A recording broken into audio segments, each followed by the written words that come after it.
पुढची बातमी नाशिकमधून। नाशिकच्या डिझेल आणि पेट्रोलचा टँकर उलटलेला आहे। मनमाड महामार्गावर गोपाळवाडी फाट्यावर हा अपघात झालेला आहे। अपघातानंतर टँकरमधून मोठ्या प्रमाणात इंधन गळतीही झाली। इंधन गळती रोखण्याचं काम युद्ध पातळीवर करण्यात आलं।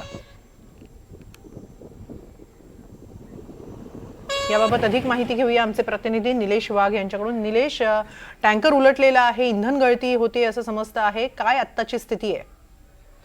नक्कीच हेमाली, आपण जर बघितलं तर मनमाड आयल्यानगर रस्त्यावर हा अपघात घडला आहे आणि मनमाड इथून हा टँकर जो येतो डिझेल आणि पेट्रोल भरून जो येतो आयल्यानगरच्या दिशेने जात असताना हा टँकर जो येतो गोपाळवाडी शिवार कलडला आणि हा टँकर कलल्यानंतर मोठ्या प्रमाणावर डिझेल आणि पेट्रोलची गळती जी येते ह्या टँकरमधून व्हायला लागल्याने वाहतूक पोलिसांची दुतर्फा वाहतूक ती ठप्प केली होती आणि आता मनमाड नजीक असलेल्या ते भारत पेट्रोलियम प्रकल्पातील तेल गळती रोखण्याचे पथक आहे ते या ठिकाणी दाखल झाले आणि आता तेल गळती रोखण्याचं काम जे ते युद्ध पातळीवर सुरू आहे हेमाली।